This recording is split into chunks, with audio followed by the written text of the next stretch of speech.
नमस्कार विद्यार्थी मित्र, कक्षा 8 प्रकरण नंबर 7 हमारे पाठ्य पुस्तक का अंतिम प्रकरण है। प्रकरण नंबर 7, हार की जीत। हार कर भी जीत सकते हैं हम। हार कर जीतने वाले को तो बाजीगर कहते हैं। यही उक्ति से हम जानेंगे कि किस प्रकार हम हार कर भी जीत सकते हैं। इस प्रकरण में, इस कहानी में हम देखते हैं कि हर चीज में जीत हासिल करना जरूरी नहीं है। कभी हार कर भी हम खुश रह सकते हैं। दूसरों के जीत में भी हमें खुशी मिलनी चाहिए। यही बात हम आज सीखेंगे इस कहानी से। हार की जीत प्रकरण में हमारे इस कहानी के नायक हैं हमारे ये भगवत भजन करने वाले बाबा, साधु, संत, सज्जन, जो हमेशा भगवत भक्ति करते रहते थे। और उनके पास बहुत सारी मिलकत थी, धन दौलत था, पैसा था, पर फिर भी ये सब छोड़कर उन्होंने अपने जीवन को एक अलग राह दी थी और भगवत भजन में लगे रहे थे। अपने जीवन में सार्थकता की ओर आगे बढ़े थे। पर उनके पास एक सुंदर सा घोड़ा था। उनका नाम सुल्तान था। बहुत प्यार से, जैसे एक पिता अपने बेटे को पालते हैं, वैसे ही उन्होंने इस घोड़े को पाला था। उनका नाम सुल्तान रखा था। बहुत ही सुंदर था, आकर्षक था, सुडौल था। और एक बेटे को एक पिता रखते हैं, इस तरह से प्यार से रखते थे। और अपना सारा जीवन उस घोड़े के पीछे उन्होंने बिता दिया था। एक मंदिर में रहते थे बाबा भारती, साधु सन्यासी अपना जीवन बनकर व्यतीत करते थे। और हमने देखा ये घोड़े की दिन भर सेवा करते थे, संभालते थे, रखते थे। और इस सुल्तान घोड़े की चारों ओर बहुत चाह थी। आकर्षक घोड़ा था। घोड़ा सबको पसंद होता है, बच्चों से लेकर बूढ़े तक। डाकुओं के लिए तो खास उस जमाने में घोड़े पर बैठकर डाकू आते थे। तो यही कहानी में कि एक खड़क सिंह नाम का डाकू था और उन्होंने देखा कि बाबा भारती के पास इतना सुंदर घोड़ा है, इतना सुडौल, इतना आकर्षक।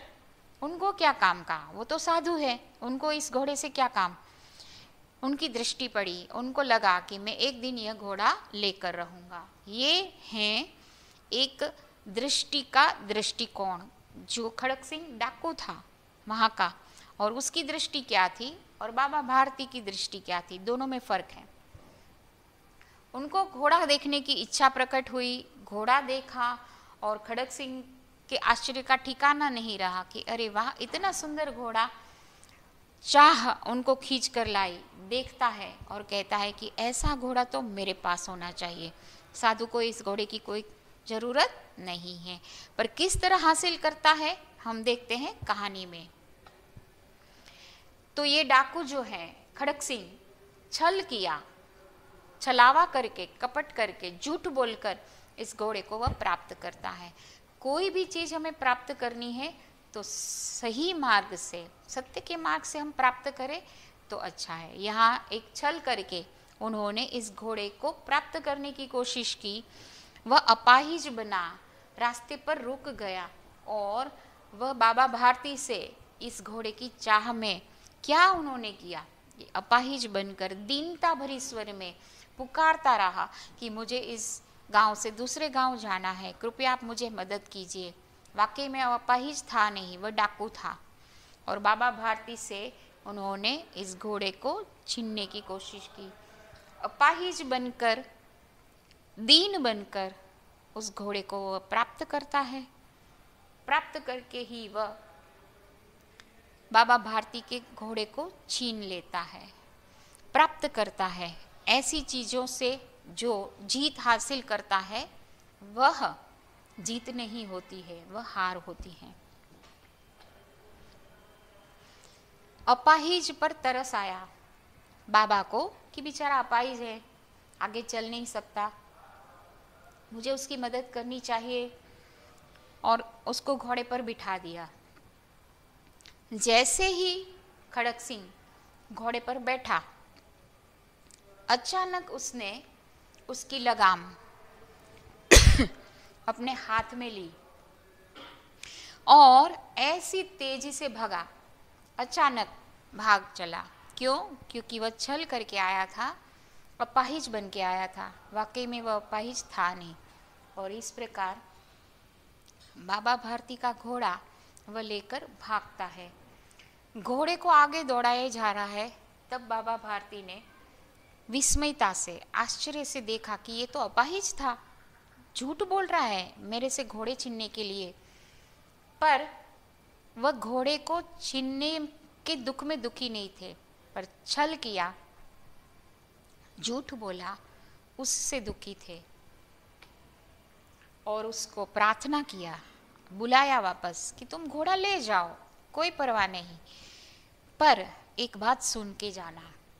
बाबा भारती ने क्या कहा उसे? मेरी एक प्रार्थना है, केवल ये प्रार्थना कि तुम यह घटना किसी और को मत बताना कि तुमने छल करके, कपट करके, झूठ बोल के अपाहिज बनने का नाटक किया था और घोड़ा हासिल किया है। ये बात तुम किसी को मत बोलना, क्योंकि ये घटना किसी के सामने प्रदर्शित तुम करोगे तो आइंदा अब से कोई गरीब पर, अपाहिज पर, दुखी पीड़ित पर करुणा नहीं रखेंगे, दया नहीं रखेंगे, उसकी मदद नहीं करेंगे।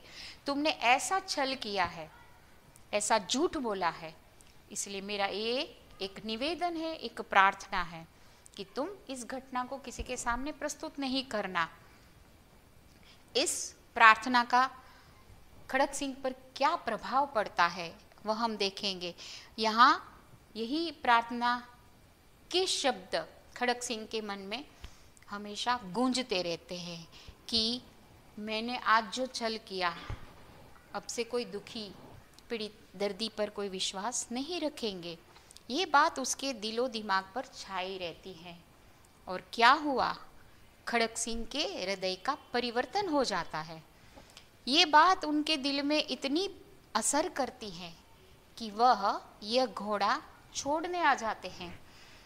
खड़क सिंह ये घोड़ा वापस करने आते हैं, वहीं जाकर जहाँ बाबा भारती रहते थे। रात के अंधेरे में छुप कर शांति से आकर रखना चाहते हैं। बाबा भारती ऐसे महान थे कि अपने बेटे जैसे घोड़े को देकर भी कुछ नहीं बोले, केवल प्रार्थना की कि दुखी पीड़ितों के प्रति कोई विश्वास नहीं रखेंगे। तो खड़क सिंह को लगा ऐसे व्यक्ति केवल व्यक्ति नहीं, मनुष्य नहीं, कोई महान होते हैं, देवता होते हैं।